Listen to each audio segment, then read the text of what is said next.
Welcome to the Oasis. My name's Mike, and Happy New Year to you all. What better way to kick off the new year than with some fresh news from Sony about their upcoming VR headset for the PS5, the now officially named PlayStation VR2, or PSVR2 for short. Now, I've been super excited about this headset ever since Sony confirmed this was a real thing way back in February of last year. But today, during CES in Las Vegas, Sony officially unveiled the specs of their new PSVR headset, along with their new VR Sense controllers. Now, while we still don't have an idea of when this headset is actually going to launch, or indeed what it actually looks like, we can compare these specs in the meantime to see how it stacks up against the original PSVR and, of course, the current market leader, the Oculus Quest 2. I'm also going to be talking about the new Horizon VR game that they showed off at the event, along with some of my own predictions and thoughts on this headset, and why I think the PSVR2 is going to be a total game changer for VR.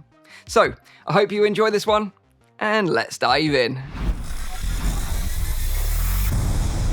Okay, so let's get right into the juicy stuff, starting with the specs. The PSVR2 will feature a single OLED panel, which Sony state will offer next-gen HDR visuals at a resolution of 2000 by 2040 pixels per eye, with 110 degrees field of view, running at 90 Hz or up to 120 Hz. This resolution is almost twice that of the original PSVR and just slightly higher than the current Quest 2. With the recent trend of LCD displays in current-gen VR headsets, this new combination of OLED display with high dynamic range technology is really exciting, and I, for one, can't wait to see what this actually looks like in the headset itself. The new PSVR2 will be moving on from the external camera-based tracking of the original PSVR to full inside-out tracking. This means the headset will utilize integrated cameras that will track the headset's position, along with the position of the new Sense controllers, without the need of external cameras or sensors. While we don't know exactly what this will look like, as we haven't seen the headset itself, Sony did confirm the PSVR2 will have 4 tracking cameras. So my guess is that it will probably look similar to the camera layout of the Quest 2. This is going to be a huge improvement over the original PSVR, which had limited tracking capability due to the single front-facing camera, and personally, I'm all for it. So far, so good, but this is where things start to get really interesting, as the PSVR2 will feature built-in eye tracking, which is extremely rare in current generation VR headsets. This will allow improved social expression in VR multiplayer games and can also act as an additional input method for developers to utilize in their VR games. What's not clear right now is whether the PSVR2 will use this eye tracking technology for full dynamic foveated rendering or use traditional fixed foveated rendering instead. Either way, eye tracking is totally awesome, and I'm sure this is just the first of many VR headsets with eye tracking technology coming in 2022.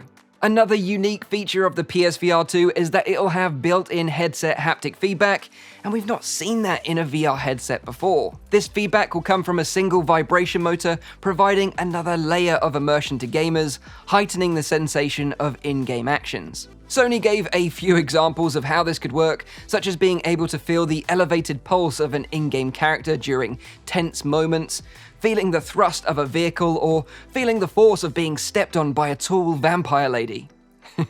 Okay, so the last one was my own example, but I know you were all thinking the same thing. Having tried a bunch of VR haptic feedback gear over the years, I can tell you that a small amount of haptic feedback goes a long way to add to the immersion of a VR experience, so I'm really excited about this new haptic feedback feature.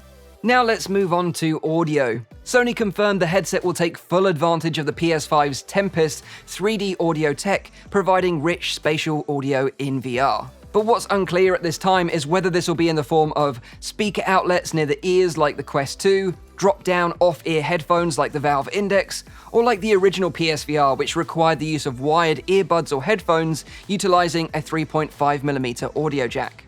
As soon as I get more information on these finer details, of course, I'll share them on the channel. One announcement which seems to have the VR community divided is that Sony confirmed the headset will be connected to the PS5 using a single USB-C cable. Now, while this is a nice move away from the huge breakout box and chunky cable used with the original PSVR, it's a little disappointing to some that are used to the wireless freedom provided by the Quest 2. I guess the trade-off will be a much higher fidelity VR experience in return of being tethered with a cable. I can only hope the cable is light and flexible enough to allow for creative solutions to get that cable out of the way. Maybe Sony or a third party will release a wireless adapter in the future, but I think something like this is unlikely to be ready for the headset's launch. Now onto one of the biggest and probably most important upgrades in my opinion, and that's the controllers. These have been officially named as the PSVR2 Sense controllers. These will be included in the box with every PSVR2 headset, which sounds obvious, but the problem with the original PSVR was that the Move controllers weren't included with all the headset bundles, meaning that some people had the Move controllers, some people just had the DualShock, and then some people had the Aim controller. With the Sense controllers included with every PSVR2 headset, developers just need to integrate a single control scheme into their games, and as the layout is pretty similar to the Quest's touch controllers, porting games between systems should be a much easier task. The new Sense controllers will feature a similar button layout to the DualSense, but split over two controllers, which will be tracked by the headset using hidden infrared LEDs in the controller's tracking rings. Along with traditional haptic feedback, these Sense controllers will also feature capacitive touch sensors and have the unique adaptive triggers, which are like those found in the DualSense controller. Adaptive triggers add variable tension and haptic feedback based on the game that you're playing. It's totally awesome, it's not a gimmick, and I can't wait to experience it in VR. The controllers will also feature built-in rechargeable batteries using a single USB-C port on the bottom of the grip for charging.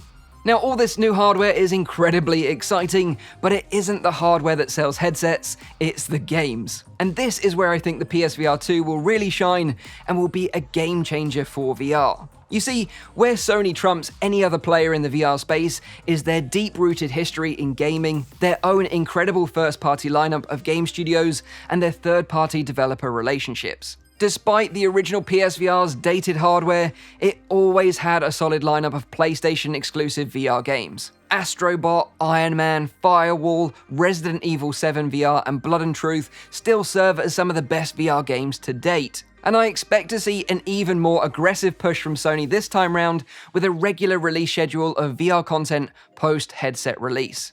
I'd be really surprised if Astro's Playroom that comes pre-installed on every PS5 doesn't get updated to support the PSVR2.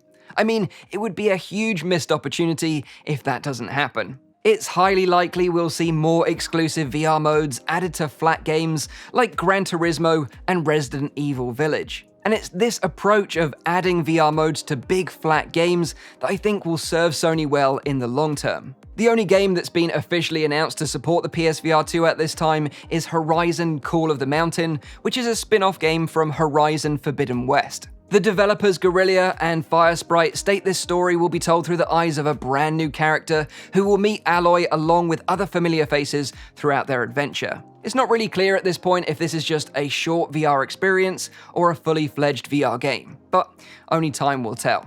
Another thing I'm hopeful for is backwards compatibility with original PSVR games released on the PS4. We've already seen older flat games get updated to take advantage of the new hardware in the PS5, so I'm hopeful VR games will also follow suit, along with adding support for the new Sense controllers.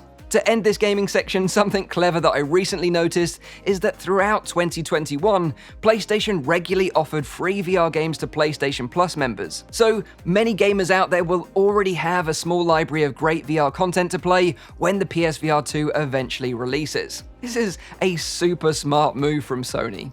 Now onto some wild predictions, as I suspect Sony has more plans for VR than just gaming. Imagine if they relaunched PlayStation Home for VR users as an awesome PlayStation-exclusive social hangout. With the built-in eye tracking offering more presence in social VR apps, it would totally make sense for them to do something like this. Another crazy prediction I have is that the PSVR 2 won't just be for the PS5, but you'll also be able to use it connected to a high-end gaming PC using the USB-C cable to play Steam VR content. With the PS5 still in short supply, it would be a smart move from Sony, as this would make the headset also appeal to the PC VR gamers out there. These predictions are a little bit out there, I admit, and I've regularly been wrong with predictions like these in the past, but let me know what you think in the comments down below. Do you think either of these predictions are likely to happen or viable with the PSVR 2?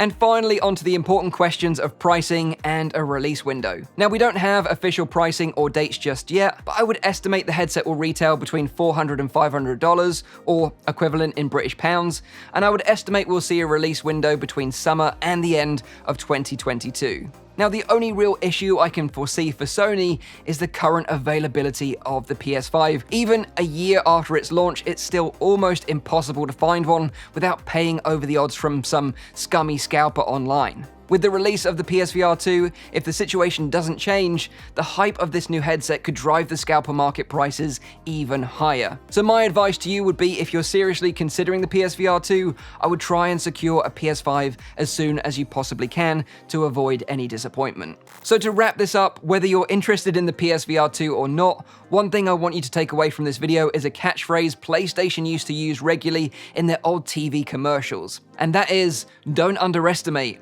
the power of PlayStation.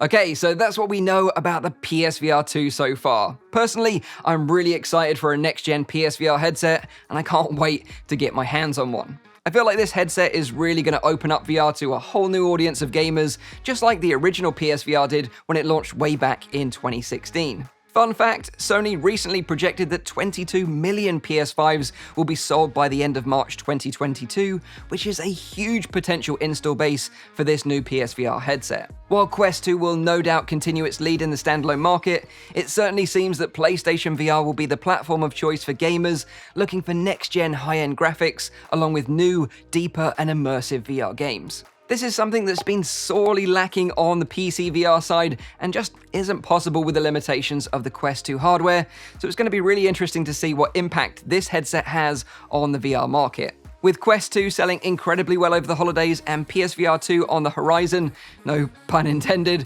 it does look like 2022 is shaping up to be an epic year for VR indeed. But let me know what you all think of the PSVR 2 in the comments down below. Are you excited for this headset? Are you an OG PSVR fan, or are you a Quest 2 owner who's just intrigued about what high-end VR has to offer? I'd love to know what you all think in the comments down below. Leave a like if you enjoyed this video, make sure you're subscribed for all my future VR content, and as always, I'll see you all on the next one. Cheers.